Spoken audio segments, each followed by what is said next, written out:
Okay. ఓటమ్మా. ఓం శివశక్త్యా యుక్తో ఓం శివశక్త్యా యుక్తో యది భవతి శక్తః ప్రభవితుం యది భవతి శక్తః ప్రభవితుం న చేదేవం దేవో న చేదేవం దేవో న ఖలు కుశలః స్పందితుమపి న ఖలు కుశలః స్పందితుమపి అతస్త్వామారాధ్యాం అతస్త్వామారాధ్యాం హరిహర విరించాదిభిరపి హరిహర విరించాదిభిరపి ప్రణంతుం స్తోతుం వా ప్రణంతుం స్తోతుం వా కథమకృత పుణ్యః ప్రభవతి. కథమకృతపుణ్యః ప్రభవతి.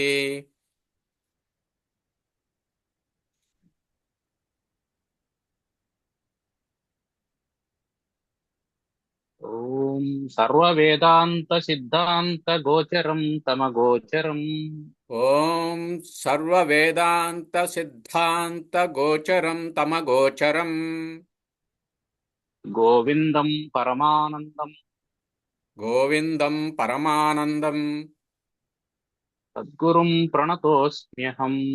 సద్గురుం ప్రణతోస్మ్యహం. జగద్గురు శంకరాచార్యుల వారి పాద పద్మాలకు నమస్కరించి 11వ శ్లోకం.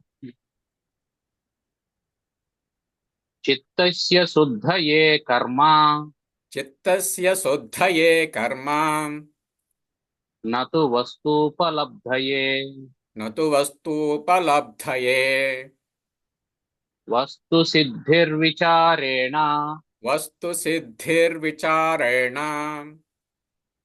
న కించిత్ కర్మ కోటిభిః. న కించిత్ కర్మ కోటిభిః. Right. మనం ఇది వరకు ఏం చేసామంటే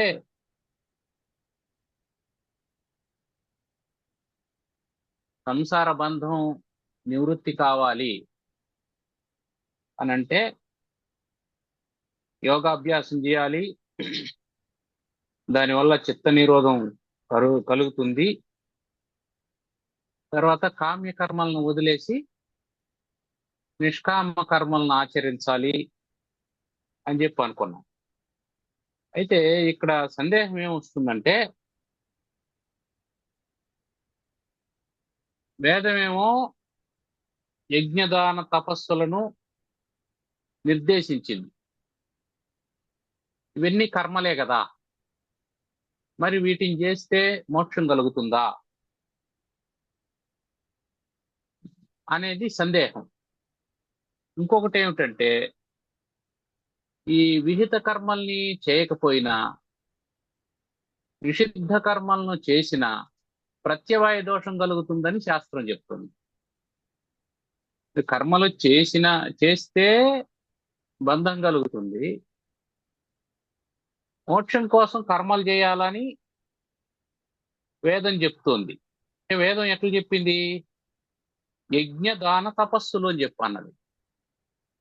ఇవన్నీ కూడా కర్మలే కదా. అయితే వీటిని చేస్తే సరిపోతుందా? యజ్ఞదాన తపస్సులను చేస్తే మనకు మోక్షం వస్తుందా అనే సందేహం సాధకునికి కలుగుతుందని శంకరాచార్యుల వారు ఏం చెప్తున్నారంటే, చిత్తస్య శుద్ధయే కర్మ. ఇది స్టేట్మెంట్. కర్మ దేనికి? చిత్తస్య శుద్ధయే, చిత్తశుద్ధి కోసం. చిత్తశుద్ధి కోసం కర్మ చేయాలి. అయితే మనం దేనికి కర్మ చేయాలని అనుకుంటున్నాం? వస్తూపలబ్ధయే, వస్తువుని పొందడానికి. మనం పొందదగినటువంటి వస్తువు ఒకటే, అది బ్రహ్మజ్ఞానం. అంటే ఇక్కడ వస్తూపలబ్ధయే అనేటప్పటికి ఏమవుతుంది? లౌకికమైనటువంటి వస్తువులనే ప్రమాదం కలుగుతుంది. లౌకికమైనటువంటి వస్తువులు కాదు. వస్తువు అంటే పరబ్రహ్మము. ఆ వస్తు ఉపలబ్ధయే దాన్ని పొందడం కోసం నా కర్మ చేస్తే వస్తువుల ఉపలబ్ధి కలగదు. చిత్తస్య శుద్ధయే కర్మ, చిత్తశుద్ధి కోసమే కర్మ గాని నతు వస్తూపలబ్ధయే, బ్రహ్మ జ్ఞానాన్ని పరబ్రహ్మాన్ని పొందడానికి కాదు. సో తేల్చి చెప్పేశాడు. అందువల్ల మొదట ఏం చేయాలా? కర్మలు చేయాలన్నా వద్దా? నీకు చిత్తశుద్ధి కలిగితే కర్మలు చేయాల్సిన అవసరం లేదు. చిత్తశుద్ధి లేకపోతే చిత్తశుద్ధి కోసం కర్మలు చేయాలి. దాంట్లో ఏమన్నాడు? యజ్ఞము, దానము, తపస్సు అన్నాడు. ఈ మూడింటి వల్ల చిత్తశుద్ధి కలుగుతుంది. యజ్ఞం ఏమిటి? నీకంటే శక్తివంతుడైనటువంటి భగవంతుడిని నువ్వు అంగీకరిస్తున్నావు. దీనివల్ల నీ అహంకారం పోతుంది. నీకంటే శక్తివంతుడిని ఎప్పుడైతే నువ్వు అంగీకరిస్తావో అప్పుడు నీ అహంకారం పోతుంది. ఇది మొదటి పాయింట్. చిత్తశుద్ధి ఎలా కలుగుతుంది? దానం చేయడం వల్ల నీకు మమకారం పోతుంది. ఎందుకు? నాకు ఈ ల్యాప్టాప్ కావాలని అడిగాను. ఇది నాది, నేను ఇష్టపడి కొనుక్కున్నాను అని చెప్పన్నావు. అప్పుడు దాని మీద నీకు మమకారం ఉంది. నాకు ల్యాప్టాప్ కావాలని తీసుకో అని చెప్పన్నావు అనుకో, దాని మీద మమకారం లేదు అని అంటే దానం ఎందుకు నిర్దేశించింది వేదం అంటే నీకు వస్తువు పట్ల ఉండే మమకారం పోవడానికి. యజ్ఞం ఎందుకు నిర్దేశించింది అంటే అహంకారం పోవడానికి. సో అహంకార మమకారాలు పోయిన తర్వాత ఇంకే ఉంటుంది? మనస్సులో కర్మ వాసనలు ఉంటాయి. అహంకార మమకారాలు పోయిన తర్వాత కూడా పూర్వజన్మ వాసనలు, పూర్వకర్మ వాసనలు ఇవన్నీ అట్లాగే ఉంటాయి. అవి పోవు. అవి అప్పుడప్పుడు ఉద్బుద్ధం అవుతూ ఉంటాయి. వాటిని పోగొట్టుకోవడం కోసం ఏం చేయాలా? తపస్సు చేయాలా? అంటే కర్మ వాసన నీకు ప్రేరణ కలిగించినా కూడా, కర్మ వాసన ప్రేరణ కలిగించినా కూడా ఆ పని చేయకుండా ఉండడం కోసం మనసును నిగ్రహించుకునేదే తపస్సు. అందుకోసం తపస్సు చేయాలి. ఈరోజు ఏకాదశి ఉపవాసం ఉందాము అని అనుకున్నాం. అమ్మగారు పాయసం చేశారు, అది వాసన వస్తుంది. పూర్వ వాసన ప్రకారం ఏం చెప్తుంది? అయ్యా నీకు పాయసం అంటే ఇష్టం కదా, తిను అని నాలుక చెబుతుంది. ఎందుకు? నాకు పాయసం అంటే ఇష్టం అని చాలాసార్లు స్టేట్మెంట్ ఇచ్చావు, తిన్నావు కూడా. దానికి నీ మనస్సు, నీ శరీరం ఇవన్నీ అలవాటు పడ్డాయి కాబట్టి నీకు ఆ ఘ్రాణేంద్రియం, ఆ వాసన రాగానే వెంటనే రసనేంద్రియానికి చెప్పింది, ఇదిగో నీకు ఇష్టమైనటువంటిది, రుచికరమైనటువంటిది పాయసం సిద్ధమైంది. ఇప్పుడు ఏమైంది? మనస్సు ఏకాదశిని వదిలేస్తుంది, ఉపవాసాన్ని వదిలేస్తుంది. వదిలేసి ఏం చేస్తుంది? అది చక్కగా పాయసాన్ని తినమంటుంది. ఇప్పుడు ఏమైంది? నీ నిష్ఠ పోయింది. అంటే ఏమర్థం? నీకు లోపలుండేటువంటి మమకారం మళ్ళీ పుట్టింది, దాని మీద ఆశ పుట్టింది, కోరిక పుట్టింది.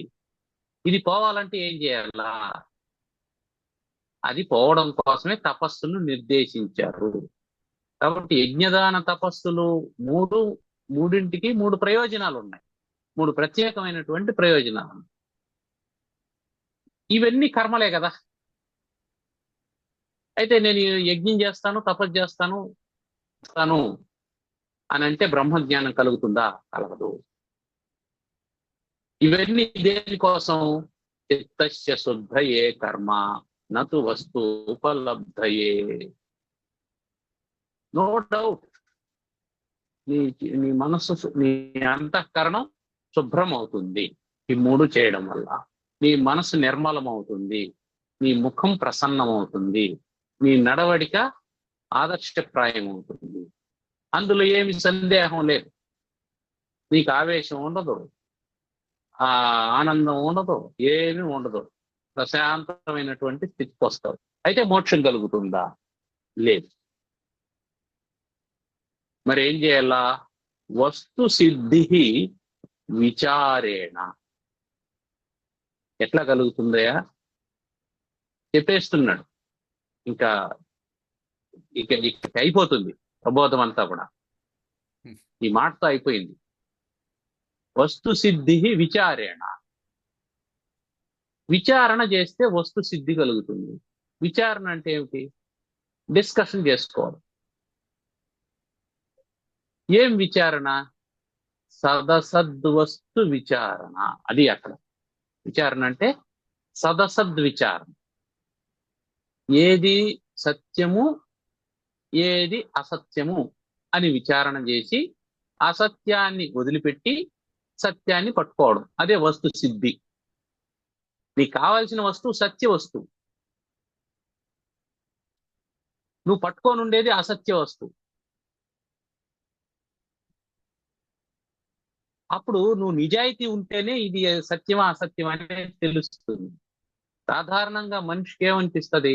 తాను చేసేదంతా మంచి అనిపిస్తుంది, తాను వెళ్ళే దారి అంతా సరైనటువంటి దారి అని అనిపిస్తుంది.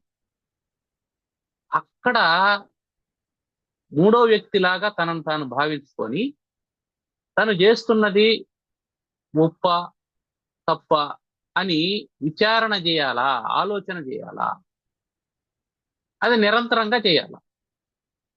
కాబట్టి ఈ విచారణ చేస్తే వస్తు సిద్ధి కలుగుతుంది. ఇది కేవలం పరబ్రహ్మానికి మాత్రమే కాదు, లౌకికమైనటువంటి విషయాలకు కూడా ఇది వర్తిస్తుంది. అందుకనే ఏం చెప్పారు శతకారుడు కూడా, వినదగునెవ్వరు చెప్పినా వినినంతనే వేగపడక వివరింపదగును, కనికల్ల నిజము తెలిసిన మనుజుడే పో నీతి పరుడు మనిలో సుమతి అన్నాడు. ఈ కని కళ్ళ నిజము తెలిసిన, కని అంటే బాగా చూసి, కళ్ళ నిజము, ఏది అబద్ధం ఏది సత్యం, ఏది సత్తు ఏది అసత్తు, ఏది శాశ్వతం ఏది అశాశ్వతం అనేటువంటి దాన్ని ఎవడైతే తెలుసుకుంటాడో వాడు నీతిపరుడు అన్నాడు. వాడే సాధకుడు, సరైనటువంటి సాధకుడు. సరైనటువంటి సాధకుడు ఏం చేస్తాడు?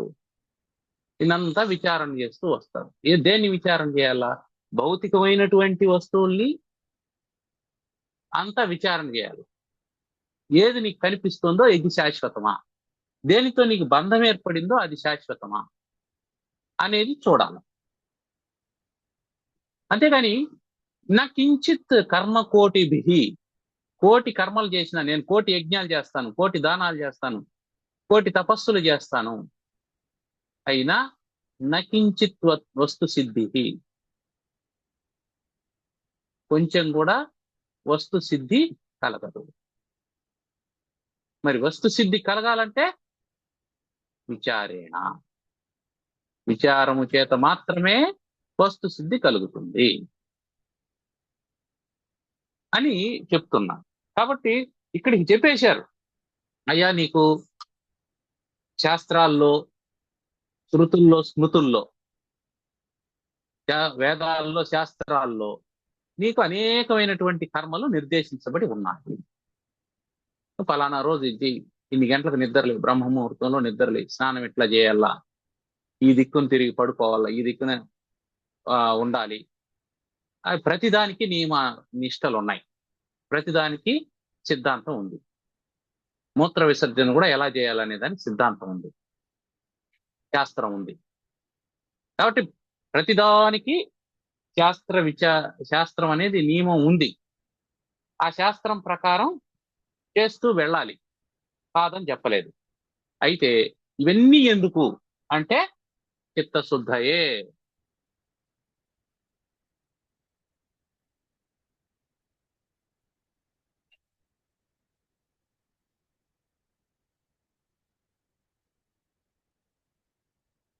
సార్ నేను వేదాధ్యయనం చేస్తాను, నేను చతుర్వేదిని, సంతోషం.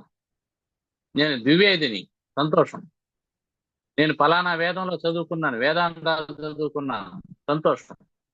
నాకు వ్యాకరణ శాస్త్రం తెలుసు, అలంకార శాస్త్రం తెలుసు, తర్కశాస్త్రం తెలుసు, మీమాంస తెలుసు, సంతోషం, సంతోషం. కానీ నేను దానం చేశాను, నా సంపాదనలో 10వ వంతు దానం చేశాను, సంతోషం. 20వ వంతు దానం చేసిన సంతోషం, నా సంపాదన అంతా దానం చేసిన సంతోషం. ఇదిగో నేను యజ్ఞాలు చేయించాను, నిత్యాగ్నిహోత్రం చేస్తూ ఉన్నాను, సంతోషం. నాకు మోక్షం కలుగుతుందా? కలగదు, కలగదు. ఎందుకంటే వీటన్నింటిలోనూ కర్తృత్వం ఉంటుంది. నేను కర్త అనేటువంటి భావన ఉంటుంది. నాహం కర్త, నేను కర్తను కాను అనేది తెలియాలి. నేను కర్తను కాను అని తెలిసి చేస్తే ఇవంతా అప్పుడేమవుతుంది? అది మనకు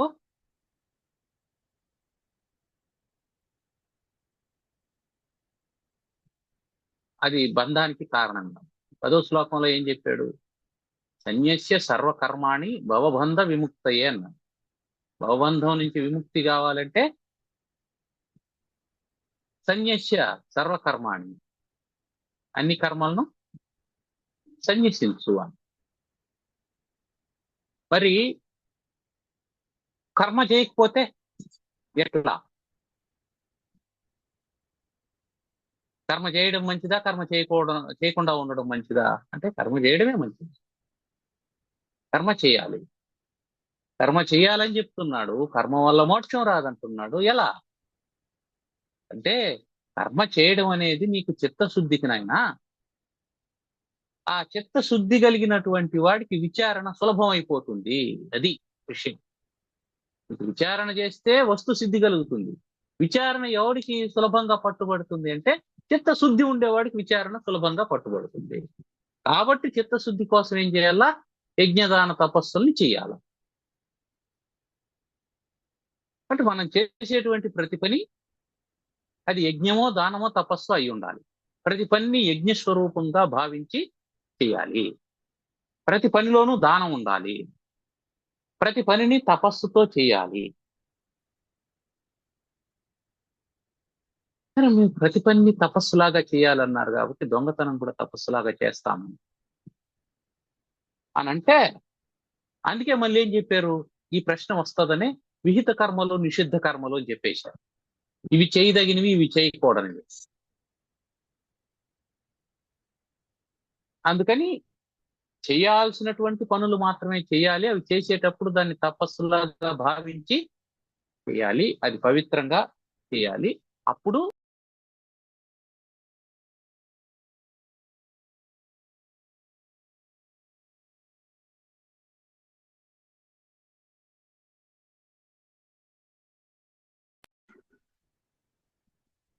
ఏమవుతుంది అనేది చెప్తున్నాడు. విచారణ చేస్తే ఏమవుతుంది అంటే సమ్యగ్ విచారత,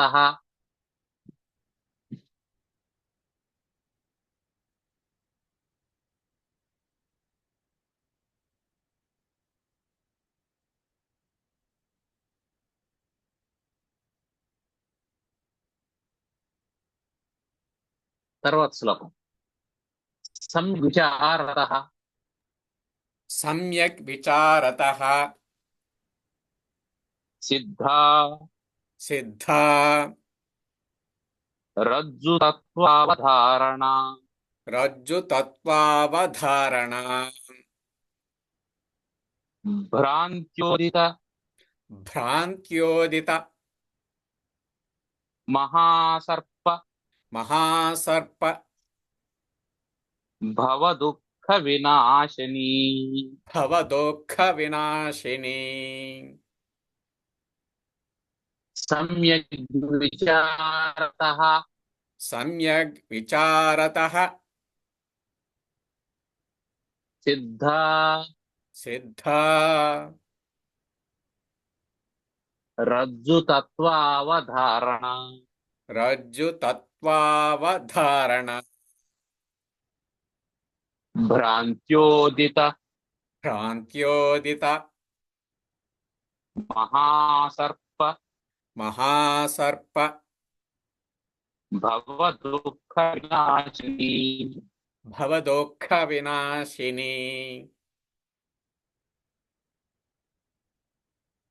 ఒక సాయంకాలం ఇంటికి వచ్చాడు. చీకటి పడుతూ ఉంది. ఇంటి ముందర ఒక పెద్ద సర్పం కనిపించింది. వెంటనే అరిచి కేకలు పెట్టాడు.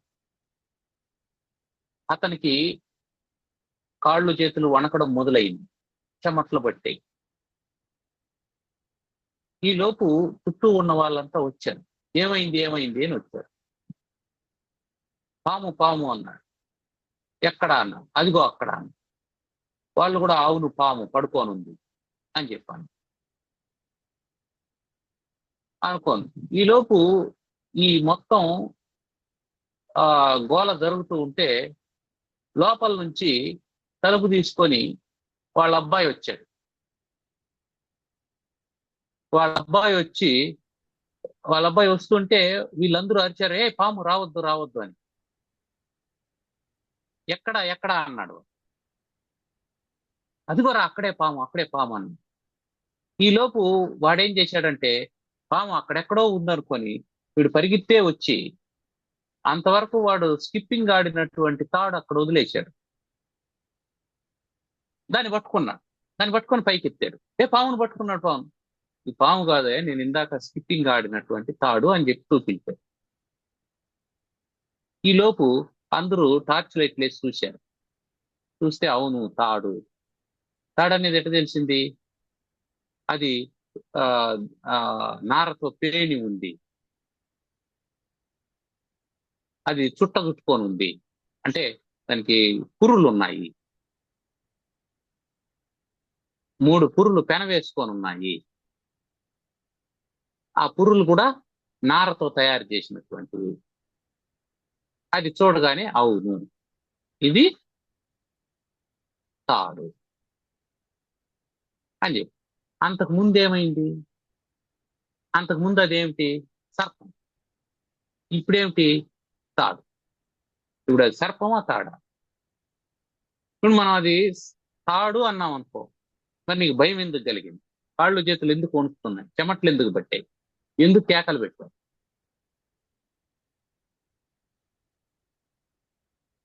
పోని అది పామే అన్నాం అనుకో, ఆ పిల్లవాడి చేతితో ఎందుకు పట్టుకున్నాడు? ఎట్లా పట్టుకున్నాడు?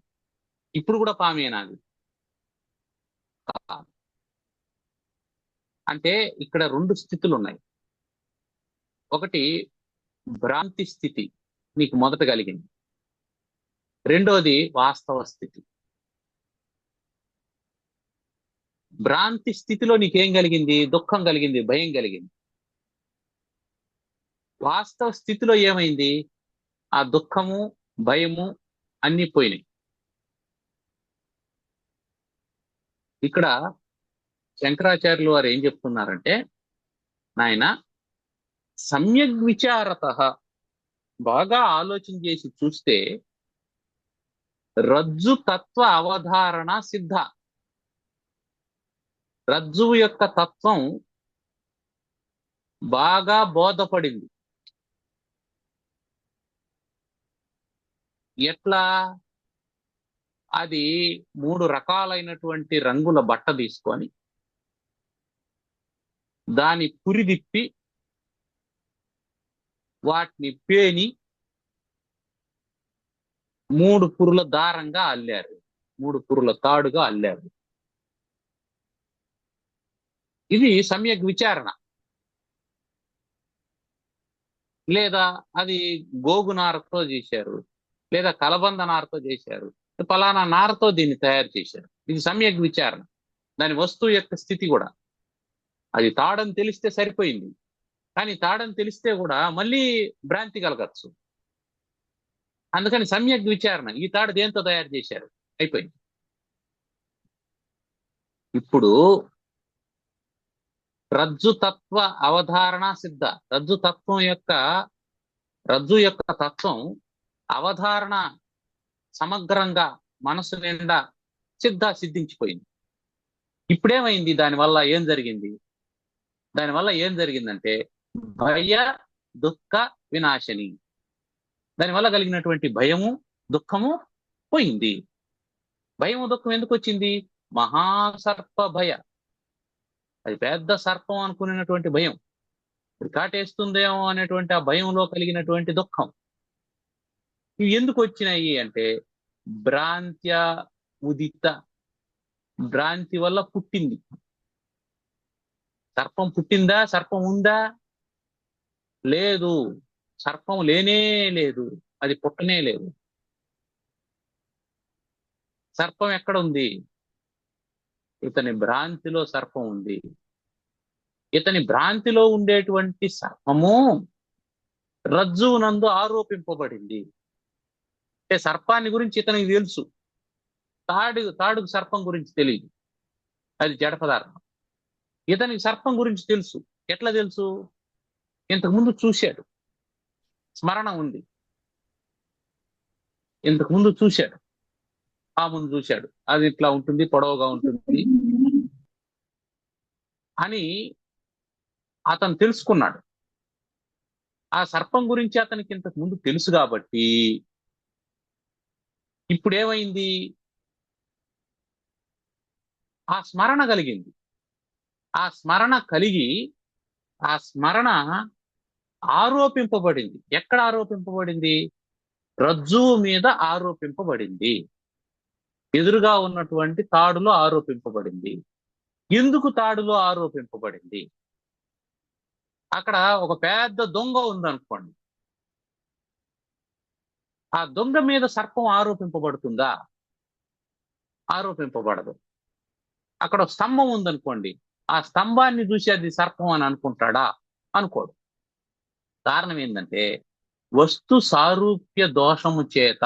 ఇది గుర్తుపెట్టుకోవాలి మనం. వస్తు సారూప్య దోషము చేత భ్రాంతి యొక్క ఆరోపణ జరుగుతుంది. మనం చీకట్లో నడుస్తూ ఉంటాం, దూరంగా ఒక చెట్టు ఉంటుంది, చిన్న చెట్టు, కాస్త ఎత్తుగా ఉండేటువంటి ఒక 5-6 అడుగుల చెట్టు. అప్పుడు మనకేమనిపిస్తుంది? అక్కడ ఎవరో మనిషి నిల్చుకున్నట్టు అనిపిస్తుంది. అక్కడ సారూప్యత ఏమిటి? ఆ ఎత్తు, దాని వెడల్పు, ఇది సారూప్యత. అదే పెద్దదిగా ఉంది, వెడల్పుగా ఉంది అనుకోండి చెట్టు, అప్పుడు మనిషి అనేటువంటి భ్రాంతి కలగదు మనకు. అది సన్నగా ఉందనుకోండి, అంటే దాని విస్తృతి తక్కువగా ఉందనుకోండి, అప్పుడు ఇది మనిషి అనేటువంటి భ్రాంతి కలుగుతుంది. కాబట్టి భ్రాంతి కలగడానికి కారణం ఏమిటంటే, ఒకటి వస్తువు యొక్క జ్ఞానం లేకపోవడం సమగ్రంగా, నీలో ఉండేటువంటి స్ఫురణకి సారూప్యత ఉండడం, సమ్యక్ విచారణ లేకపోవడం. ఎప్పుడు సమ్యక్ విచారణ ఉండదో అప్పుడు భ్రాంతి కలుగుతుంది. భ్రాంతి అనేది ఎప్పుడు పోతుంది అంటే విచారత. కాబట్టి భ్రాంతి ఏం చేస్తుంది అంటే భయానికి దుఃఖానికి కారణం అవుతుంది. భ్రాంతిలో నుంచి పుట్టేటువంటిదే భయం, ఆ భయానికి అనుబంధంగా ఉన్నటువంటిదే దుఃఖం. అందువల్ల ఈ భ్రాంతిని దుఃఖాన్ని మనం వేరువేరుగా చేసి చూడలేం. ఆ భ్రాంతి వల్లనే ఇదంతా కలిగింది. సో మనకు దుఃఖం ఎందుకు కలుగుతుంది? ఈ దుఃఖాన్ని నివారించుకోవడం కోసం కదా విచారణ మొదలు పెట్టాం మనం. దుఃఖం దేని వల్ల కలిగింది? జన్మ దుఃఖం, జన్మ వల్ల కలిగింది. ఎప్పుడైతే జన్మ వల్ల దుఃఖం కలిగిందని అనుకుంటున్నామో, జన్మ అనగానే సంసారం, ప్రపంచం, ఇప్పుడు దీన్ని విచారణ చేస్తాం. దీంట్లో సత్యం ఎంత, దీంట్లో సత్తా ఎంత, ఇది నిజంగా ఉందా అని. అప్పుడు దీని గురించి విచారణ చేసినామంటే దీని యొక్క సత్యత్వం గురించి మనకు తెలుస్తుంది. ఇది సత్యం కాదని తెలిసినప్పుడు, ఇది సత్యం అనే భ్రాంతిలో మనం ఉన్నాం. ఆ సత్యం అనే భ్రాంతి తొలగిపోయినప్పుడు ఇది అశాశ్వతమే కానీ శాశ్వతం కాదు అనేది తెలిసినప్పుడు భయము ఉండదు, దుఃఖము ఉండదు. భయం ఎందుకు కలుగుతుంది? మనిషికి భయం ఎందుకు వస్తుంది? ఎందుకు భయం కలుగుతుంది అంటే అనంగీకారం వల్ల భయం కలుగుతుంది. ఏదో బాబు మనం పుట్టాము కాబట్టి ఖచ్చితంగా చనిపోవాల్సిందే, ఇప్పుడా రేపా మర్నాడా అనేది పక్కన పెట్టే, మనం చనిపోతాము అనేది అంగీకరించినాం అనుకోండి, ఇక భయం ఉండదు. అమ్మో అప్పుడే చనిపోతామా, చనిపోకూడదు, చాన్నాళ్ళు బతకాలి అని అనుకున్నాం అనుకోండి, అప్పుడు భయం మొదలవుతుంది. భయంతో పాటు దుఃఖం మొదలవుతుంది. ప్రతిదానికి భయపడుతూ ఉంటాం. ప్రతి చిన్నదానికి ఏమైపోతుందో ఏమో. దగ్గు వచ్చిందంటే భయం, తుమ్ము వచ్చిందంటే భయం, జ్వరం వస్తే భయం. ప్రాణానికి ఎక్కడ హాని కలుగుతుంది. వెంటనే మనం హాస్పిటల్లో చేరగానే అడిగేది మాట ఏమిటి? ప్రాణానికి ఏం ప్రమాదం లేదు కదా, ప్రాణానికి ప్రమాదం లేదని ఎవడు చెప్తాడు? Who can say?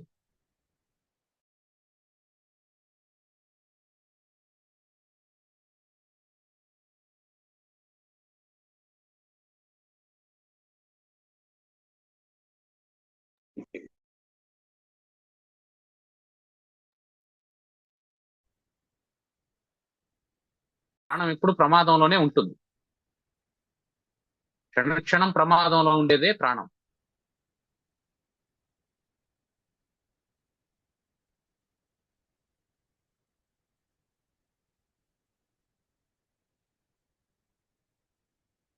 వినిపిస్తుందా? వినిపిస్తుంది. ఆ.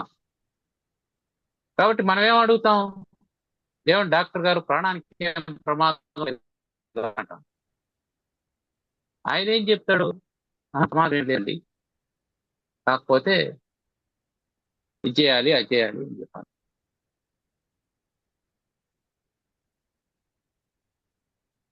ఇది మన భ్రాంతి. ఎప్పుడైతే భ్రాంతి అంటే ప్రాణం శాశ్వతంగా ఉండిపోవాలనేటువంటి భ్రాంతిలోకి మనం వెళ్ళాం, దానికి ప్రమాదం జరుగుతుందని అనిపించింది, వెంటనే భయం కలిగింది, వెంటనే దుఃఖం వచ్చింది. కాబట్టి సంసారం యొక్క ప్రాథమిక లక్షణం ఏమిటి అంటే భయం. దాంతో పాటు ఉండేటువంటి దాని సిస్టర్ ఏంటంటే దుఃఖం, భయంతో పాటు. ఈ రెండు ఆ కొనసాగుతూ ఉంటాయి. ఇప్పుడు మనం ఎందుకు విచారణ చేయాలా అంటే, ఈ భ్రాంతిని పోగొట్టుకోవడం కోసం. సమ్యక్ విచారత, బాగా విచారణ చేస్తే అని, పైన విచారణ చేస్తే కాదు. ఎవడో చెప్పాడు అది తాడంట అని, ఎవడో చెప్పాడు తాడంట అని, వెంటనే ఇంకోడు వచ్చాడు, ఏ అది తాడు కాదు పామి,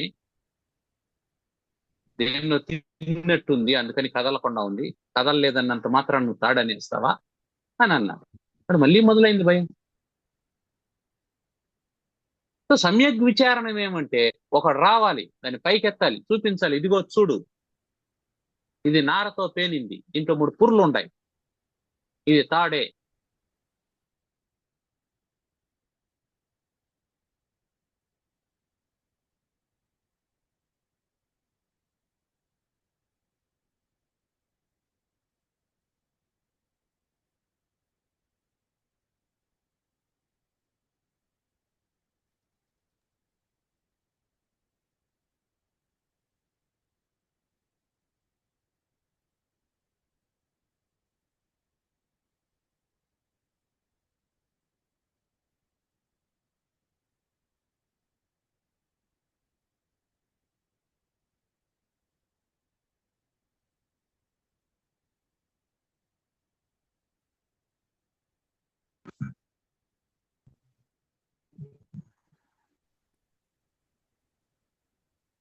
వినిపిస్తుంది కదా? వినిపిస్తుంది మురళి. కట్ అయిన ఇంటర్నెట్ ఏమైనా ప్రాబ్లం ఉంది? ఫోన్లో చేరా, ఆ ఫోన్ ఉమ్, ఎవరైనా ఫోన్ చేసినప్పుడు మనం చెప్తాం. ఓకే. సరే. కాబట్టి ఈ సమ్యక్ అనే పదం చాలా ముఖ్యమైనటువంటిది. ఇక్కడ విచారం చేయాలి, కాకపోతే సమ్యక్ విచారం చేయాలి. పైన విచారం చేస్తే కుదరదు. అందుకని ఏం చేస్తాడు, ఈ ప్రపంచం అనగానే ఇది పంచభూతాలతో నిర్మాణం అయింది. పంచభూతాల యొక్క స్వరూపం ఏంటి, దాని స్వభావం ఏంటి, ఆ స్వభావం మనలో ఎక్కడుంది, ఇవి శాశ్వతం అవునా కాదా? ఈ విచారణ అంతా మొదలవుతుంది. దీన్ని సమ్యక్ విచారణ. అట్లా సమ్యక్ విచారణ చేస్తే ఇదంతా శాశ్వతం కాదు, ఇదంతా శాశ్వతం కాదు అనేది తెలుస్తుంది. అంతేగాని ఈ విచారణ జరగకపోతే, కర్మలు చేస్తూ ఉంటే నకించిత్ కర్మ కోటి కర్మలు చేసినా లాభం లేదు. కాబట్టి నేను ఏం చేస్తావు? పాము అని కనిపించగానే వెంటనే స్నేక్ క్యాచర్ ఫోన్ చేస్తాం, పాములు పట్టేవాడికి ఫోన్ చేస్తాం, వెంటనే పక్కనుండే వాళ్ళంతా పిలుస్తావు, పెద్ద పెద్ద కర్రలు తెచ్చుకుంటావు, చుట్టూ ఉండే వాళ్ళని తలుపు లేచేయమని చెప్తావు, ఎవరిని అటువైపు వెళ్ళొద్దంట. ఇవన్నీ చేస్తాడు. ఇవన్నీ ఎందుకు చేసినావు చెప్పు? నీకు సత్యం తెలియకపోవడం వల్ల. ఒక్కసారి నీకు సత్యం తెలిసిందనుకో, ఈ హడావిడంతా ఏమీ లేదు. కాబట్టి మొత్తం హడావిడంతా ఎందుకు నడుస్తుంది ప్రపంచంలో, సంసారంలో హడావిడంతా ఎందుకు నడుస్తుందంటే నీకు సత్యం తెలియకపోవడం వల్ల ఇవన్నీ నడుస్తుంది. ఈ భ్రాంతి యొక్క పరిణామం వల్ల ఇవన్నీ జరుగుతూ ఉంటాయి. మొత్తం సంసారం అంతా కూడా భ్రాంతి యొక్క పరిణామమే. ఆ భ్రాంతి యొక్క పరిణామం వల్ల ఇన్ని జరుగుతున్నాయి. సరే, జరిగితే జరిగినాయి, అది మనల్ని దుఃఖ పెట్టకుండా ఉంటే చాలు కదా. ఆహా, ఇక్కడ దీనికి ఈ భయ దుఃఖ వినాశినికి ఇంకొక పాఠాంతరం కూడా ఉంది, భవ దుఃఖ వినాశిని అని. భవ దుఃఖ వినాశిని అని కూడా ఉంది. భవ దుఃఖం అంటే ఏమిటి? జన్మ దుఃఖం, సంసార దుఃఖం. సంసార దుఃఖాన్ని, ఇక మహాసర్పం అనేటువంటి సంసార దుఃఖాన్ని పోగొట్టేటువంటిది. అది ఎందుకు కలిగింది? భ్రాంతి వల్ల కలిగింది. అది ఎట్లా పోతుంది? సమ్యక్ విచారం వల్ల పోతుంది.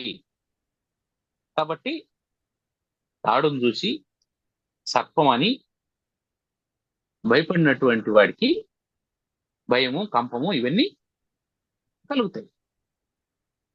అవన్నీ పోవాలంటే ఆ రజ్జు యొక్క, అంటే తాడు యొక్క యథార్థ స్వరూపం, తత్వావధారణ, యథార్థ స్వరూపం,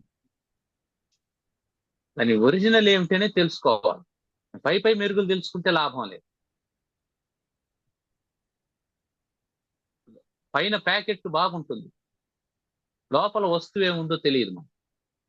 మనం ప్యాకింగ్ ఎప్పుడు కలర్ఫుల్ గా చేస్తారు, ఆకర్షణీయంగా ఉంటుంది.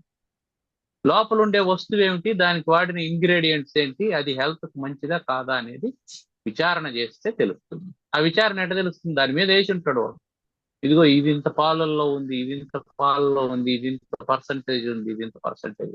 దాన్ని బట్టి ఆ వస్తువు యొక్క సామర్థ్యాన్ని మనం అంచనా వేసుకొని ఇది పనికి వస్తుందా పనికిరాదా అని నిర్ధారణ చేసుకుంటాం. అంతే, అది విచారణ.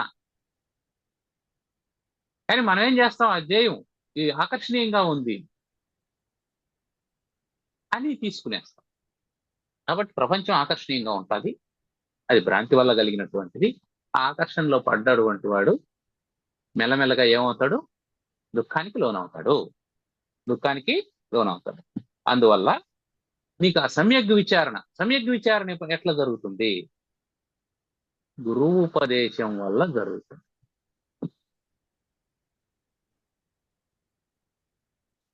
నీకు గురువు లేదు, ఉపదేశం చేయలేదు అని అంటే భ్రాంతి కమ్ముకుంటూనే ఉంటది.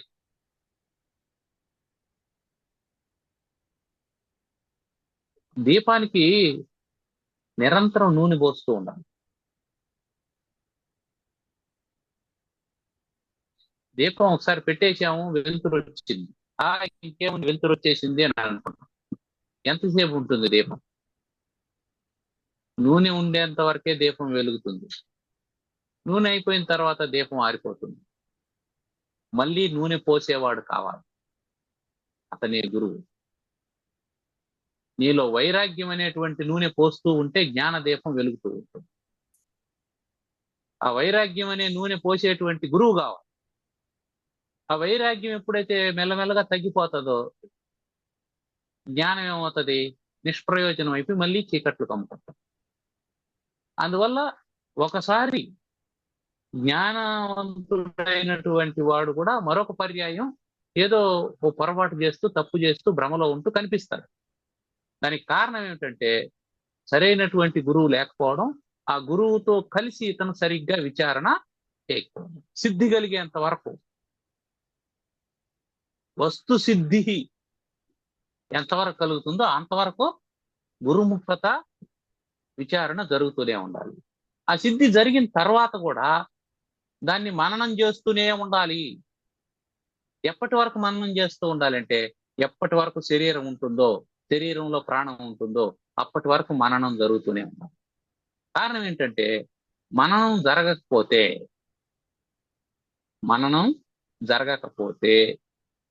భ్రాంతి కమ్ముకుంటూనే ఉంటుంది. అది ఏ దశలో అయినా, ఏ స్థితిలో అయినా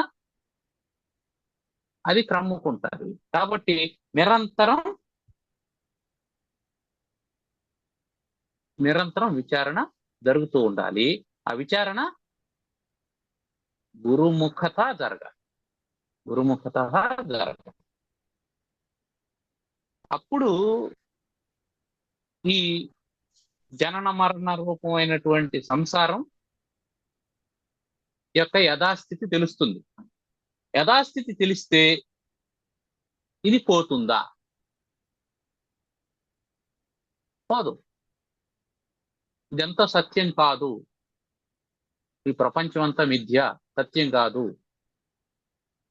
అని తెలిసిన తర్వాత ప్రపంచం వెళ్ళిపోతుందా? పోదు. అది ఉంటుంది, కానీ అది నీ లోపల ఉండదు. నీ బయట ఉన్నటువంటిది ఒకవేళ హాని చేస్తే అది నీ శరీరానికి మాత్రమే హాని చేస్తుంది. కానీ నీ లోపల ఉన్నటువంటిది నీ మనసుకు, శరీరానికి, రెండిటికి హాని చేస్తుంది. బయట ఏదైనా దెబ్బ తగిలింది అనుకోండి, కాలుకో చేతికో దెబ్బ తగులుతుంది. కానీ ఆ దెబ్బ మనసులో ఉందనుకోండి, అది గాయం మానిపోయిన తర్వాత కూడా బాధ పెడుతూనే ఉంటుంది. కాబట్టి అది బయట ఉంటే ఉండని కాక, అది లోపల ఉండకూడదు. ఈ లోపల ఎప్పుడు ఉండకుండా పోతుందంటే విచారణ వల్ల ఉండకుండా పోతుంది. కాబట్టి సమ్యక్ విచారత సిద్ధ రజ్జు తత్వావధారణ భ్రాంత్యోదిత మహాసర్ప భవ దుఃఖ వినాశిని. ఆ భవ దుఃఖం పోతుంది. ఏదో భయ దుఃఖ వినాశిని, భయం దుఃఖం రెండు పోతాయని అనుకోవచ్చు. ఆ భయము దుఃఖం రెండు కలగడానికి కారణం భవ, సంసార దుఃఖం, సంసారం. కాబట్టి ఆ సంసారాన్నంతా పోగొడుతుంది. దట్ మీన్స్ పరబ్రహ్మం సిద్ధిస్తుంది, బ్రహ్మజ్ఞానం కలుగుతుంది. కాబట్టి బ్రహ్మజ్ఞానం కలగడానికి వస్తు విచారణ జరగాలి, అంటే సదసద్వస్తు విచారణ జరగాలి. మరి కర్మలు ఎందుకు చేయాలి? చిత్తస్య శుద్ధయే కర్మ. ఇక ఆ తర్వాత ఏం చెప్తున్నాడు మరి? కొన్ని బహిరంగ సాధనలు ఉన్నాయి, కొన్ని అంతరంగ సాధనలు ఉన్నాయి. వీడు బహిరంగ సాధనలు ఏమిటి? స్నానము, ఇట్లాంటివి బహిరంగ సాధనలు, ఉపవాసము ఇట్లాంటివి. అంతరంగ ఏంటి? యోగా ఆసనాలు వేయడం, ఇవన్నీ బహిరంగ సాధనలు. అంతరంగ సాధనలు ఏమిటి? ప్రాణాయామము, ధ్యానము, తపస్సు, ఇట్లా ఉన్నాయి. ఇవన్నీ పోనీ ఇవి ఉపయోగపడతాయా అంటే, అర్థస్య నిశ్చయో దృష్టో కర్తస్య నిశ్చయో దృష్టో విచారేణ హితోక్తితః. విచారేణ హితోక్తితః. న స్నానేన న దానేన న స్నానేన న దానేన ప్రాణాయామశతేన చ. ప్రాణాయామసతేన చ. అర్థస్య నిశ్చయః, దృష్ట. అర్థం అంటే ప్రయోజనం, ఇక్కడ వస్తువే అర్థం, బ్రహ్మజ్ఞానమే అర్థం. ఆ అర్థస్య నిశ్చయ దృష్టి అంటే అపరోక్ష జ్ఞానం ఎలా కలుగుతుంది? విచారణ వల్ల కలుగుతుంది. మరి ఆ విచారణ ఎలా జరగాలి? హితోక్తిత, హితవాక్యాల చేత జరగాలి విచారణ. ఆ హితవాక్యం చెప్పేది ఎవరు? గురువు. సద్గురువు యొక్క హితోక్తిత, సద్గురునా ఉక్తం హితోక్తిత అని అర్థం అక్కడ. సద్గురువు చెప్పినటువంటి ఆ హితోక్తుల వల్ల ఆయన హితోక్తులు చెప్పాలి. సరే, చెప్తే కలగదు,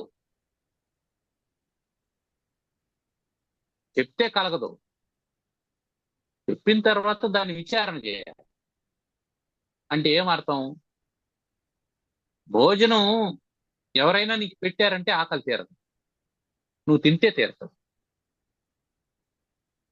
నువ్వేమనుకుంటున్నావు? నా దగ్గర భోజనం ఉంది అని అనుకుంటున్నావు, కానీ ఆకలితోనే ఉన్నావు అనేది గుర్తుపెట్టుకో. నీ దగ్గర బాక్స్ ఉంది, దాంట్లో భోజనం ఉంది, నాకు ఆకలి ఆకలి అని ఏడుస్తున్నావు. ఇది జ్ఞానమా అజ్ఞానమా?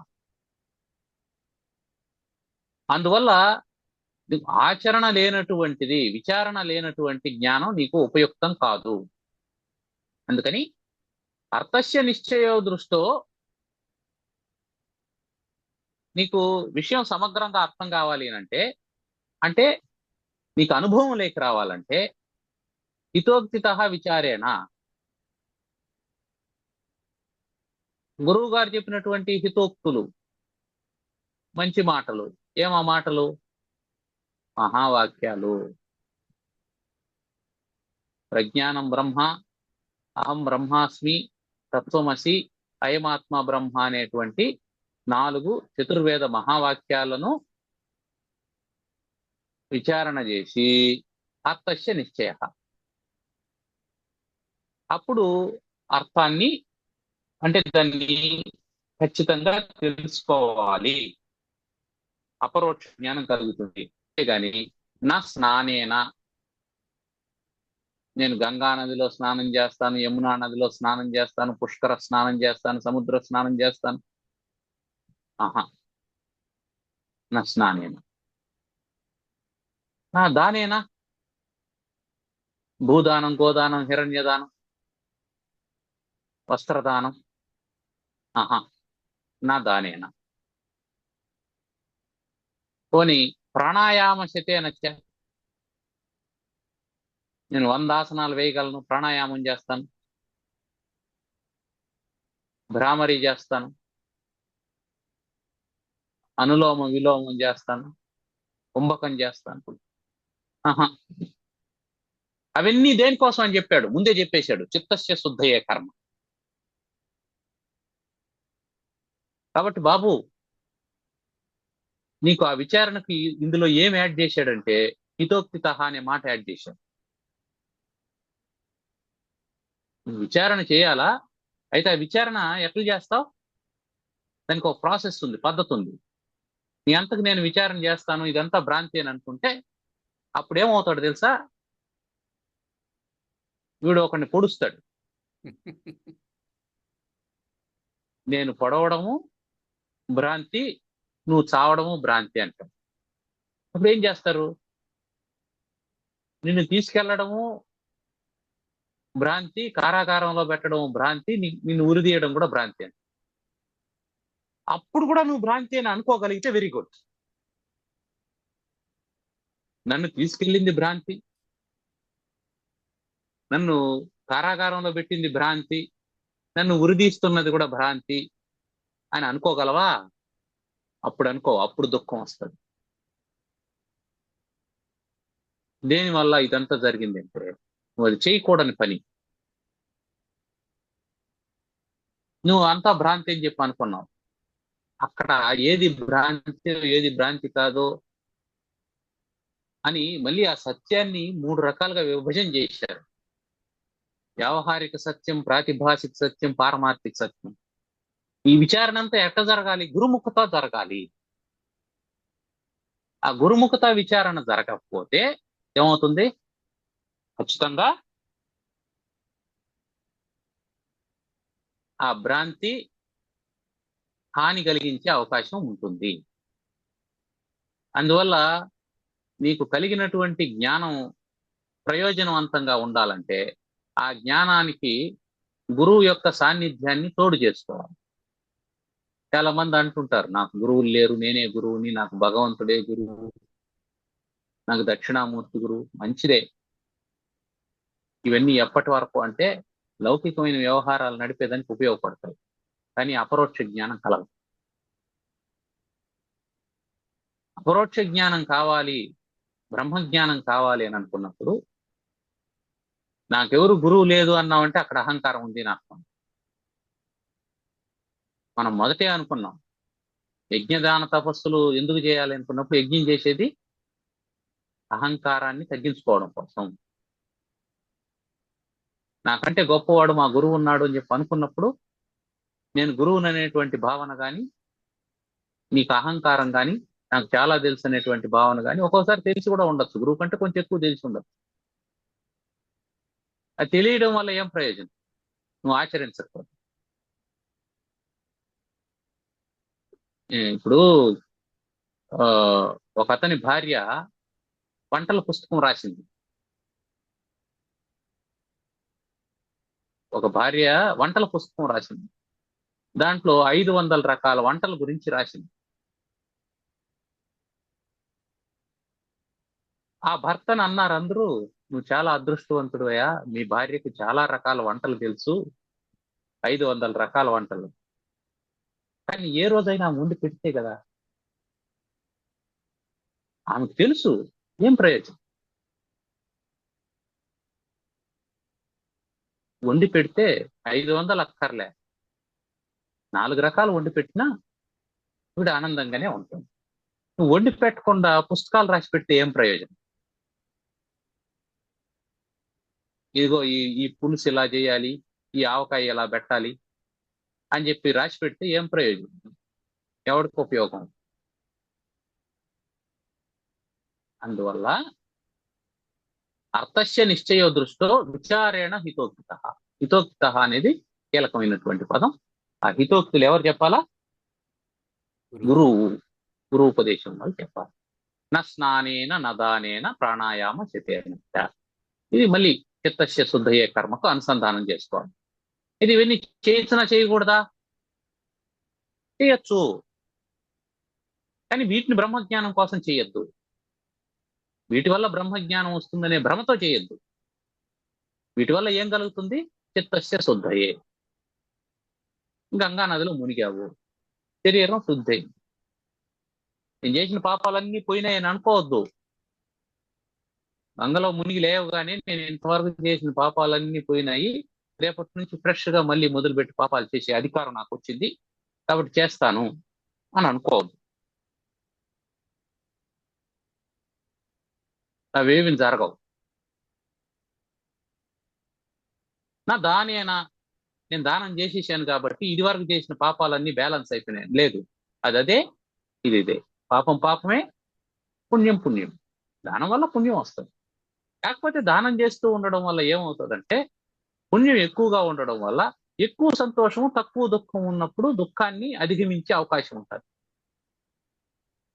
తక్కువ సంతోషం ఎక్కువ దుఃఖం ఉండడం కంటే ఎక్కువ సంతోషం తక్కువ దుఃఖం ఉండడం మంచిది కదా. అందుకని దానం చేయి, పుణ్యం వస్తుంది. పుణ్యం వల్ల సంతోషం.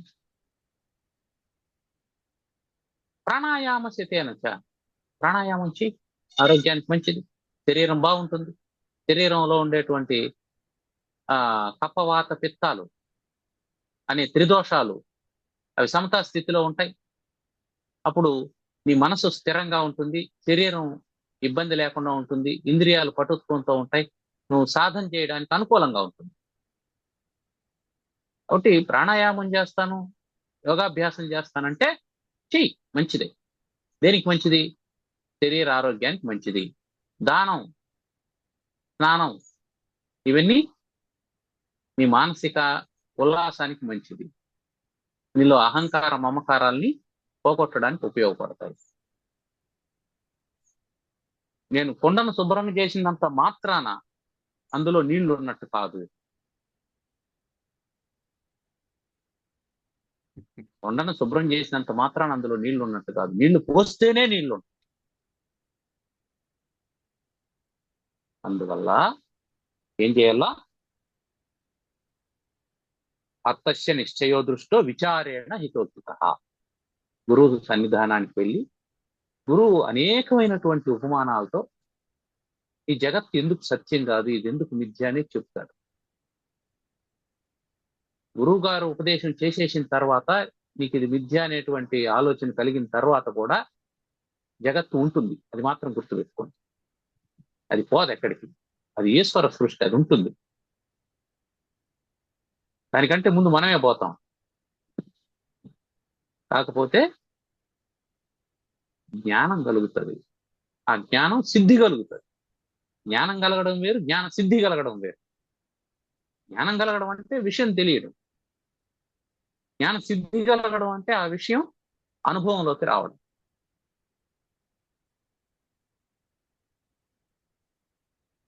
కాబట్టి ఈ సాధనలన్నింటినీ, బహిరంగ సాధనలన్నింటినీ చేసుకుంటూనే వస్తు విచారణ జరగాలి. కాబట్టి నేను వ్రతాలు చేస్తాను, దానాలు చేస్తాను, తపస్సు చేస్తాను, యజ్ఞం చేస్తాను, తీర్థయాత్రలు తిరుగుతాను, సన్యాసం తీసుకుంటాను. ఇది కూడా నేను సన్యాసం తీసుకుంటాను, భార్య పిల్లల్ని వదిలేస్తాను. Very good. ఇవన్నీ మంచిదే, కానీ ముక్తినిచ్చేటువంటివి కావు. కాబట్టి జ్ఞానం ఒక్కటే అన్ని తాపాలని పోగొట్టి ముక్తిని ఇస్తుంది. అయితే ఈ ముక్తిని పొందడానికి ఎవడు అర్హుడు? ఎవనికి అర్హత ఉంటుంది? ఎవడు అర్హుడు తెలిస్తే కదా మనం ఆ అర్హతను సంపాదించుకోవడానికి. ఇంటర్మీడియట్ లో చేరాలి అంటే ఎవడు అర్హుడు? 10వ తరగతి పాస్ అయిన వాడు అర్హుడు. 4 సబ్జెక్టులు ఉన్నాయి. పాస్ అయితే ఇంటర్మీడియట్ లో చేరొచ్చు అని తెలిస్తే ఏం చేస్తాను? మెల్లమెల్లగా ఫీజు కట్టి ఒక్కొక్క సబ్జెక్ట్ చదివి పాస్ చేసుకుంటాను. ఆ తర్వాత నేను అర్హతను సంపాదిస్తాను. కాబట్టి ఇంటర్మీడియట్ అర్హత ఏందో ముందు తెలియాలి మనం. అది మనకు ఉంటే మనం అర్హులం, లేకపోతే సంపాదించుకోం. అందుకని ఈ మోక్ష విద్యకు, ఈ బ్రహ్మ విద్యకు ఎవరు అధికారి? అధికారి అంటే అర్హుడు ఎవరు అనే విషయాన్ని మనం తరువాత క్లాసులో తెలుసుకున్నాం. ఏమన్నా సందేహాలు ఉన్నాయా? ఒక చిన్న సందేహం ఏమంటే విచారణ, సమ్యక్ విచారణ అనేది ఆ, హితోక్తి పరంగా, గురువు పరంగా చేయాలనేది చక్కగా ఉంది. కానీ అది నాలో కలిపేసుకొని సహజ స్వభావంగా ఎలా మారుతుంది అనేది, ఎప్పటికి మారుతుంది అనేది మనకి ఎలా తెలుస్తుంది? అది ఆ తర్వాత వచ్చే దాంట్లో అధికారి గురించి చెప్పేటప్పుడు చెప్తాడు. వస్తుంది. ఇబ్బంది లేదు, ఓకే. వస్తాడు. అంటే దానికి సాధనలు ఏమిటి ఉన్నాయని చెప్తారు. ఆ తర్వాత సాధనలు మనం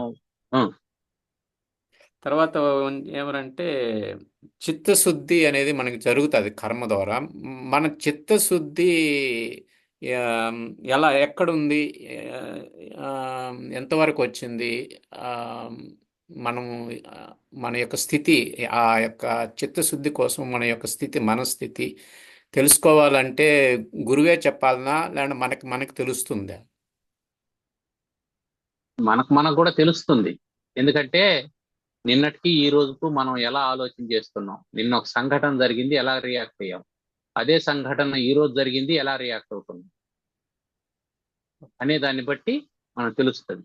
నిన్న ఎలా ప్రవర్తిస్తున్నాం, ఈ రోజు ఎలా, పోయిన సంవత్సరం ఎలా ఉన్నాం. పోయిన సంవత్సరం పుట్టినరోజు హంగామా చేశాం, ఈ సంవత్సరం పుట్టినరోజు వచ్చింది, ఏం చేస్తున్నాం? మన మనసు అదే హంగామా చేయమని చెప్పి అంటుందా, లేదంటే ప్రశాంతంగా ఉండమని అంటుందా, పరిణతి వచ్చిందా లేదా అనేది మనల్ని మనమే చూసుకుంటే అర్థం అవుతుంది. అంటే మెల్లమెల్లగా ఏమవుతుంది, ఈ లోక వాసనల పట్ల లౌకికమైనటువంటి వ్యవహారాల పట్ల ఆసక్తి తగ్గడాన్ని మనం గమనిస్తాం.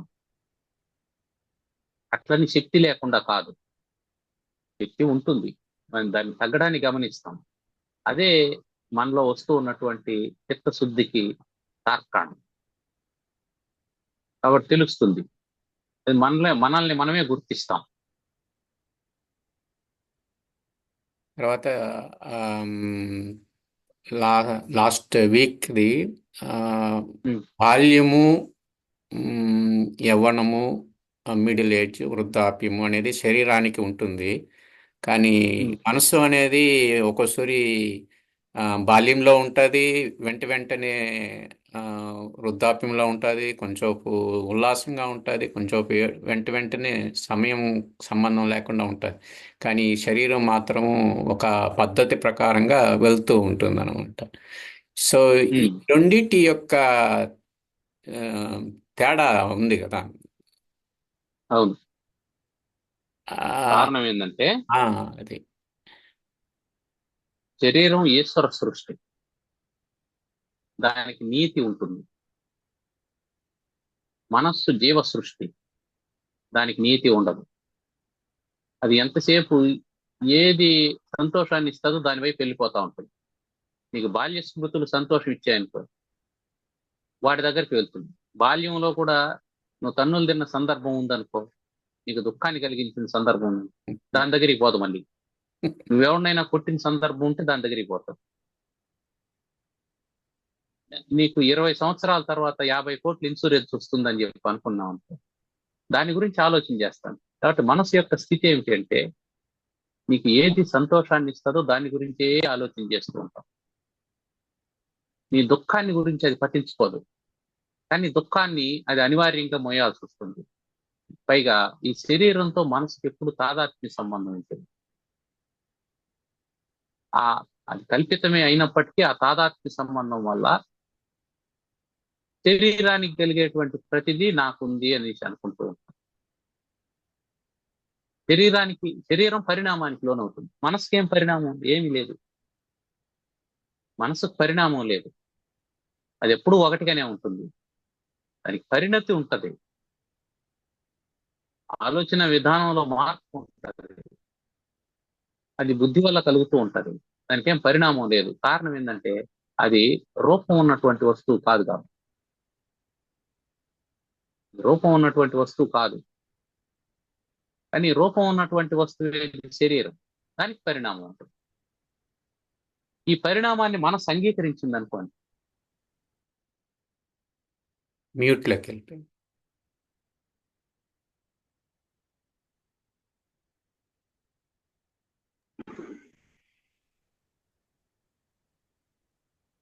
కాబట్టి ఈశ్వర సృష్టికి నీతి ఉంటుంది అనేది గుర్తుపెట్టు. కన్క్లూడ్ చేద్దామా? ఏమైనా ప్రశ్నలు ఉన్నాయండి? బాగా చెప్పారు మురళి గారు, ముని గారు. గురుగారు రోజు సాటర్డేకి మార్చారా ఇది అవునండి, time? Same time 7 to 8 Indian time. 7 to 8. నేను ఇవాళ 7:30కి జాయిన్ అయ్యానండి. పోతే ఈ లాస్ట్ అది రికార్డింగ్ ఎట్లా చూడాలి? మీ మీ వాట్సాప్ లో చూడొచ్చా? గ్రూప్ లో పెడతాను. ఓకే.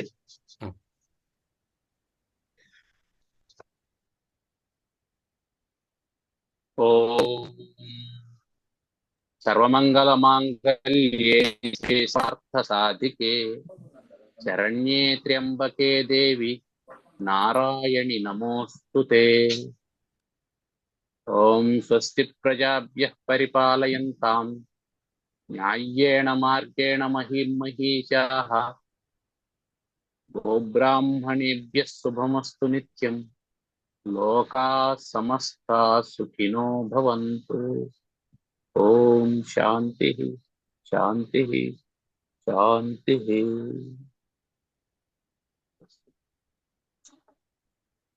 ధన్యవాదాలు. ధన్యవాదాలు. ధన్యవాదాలు మహాశయ.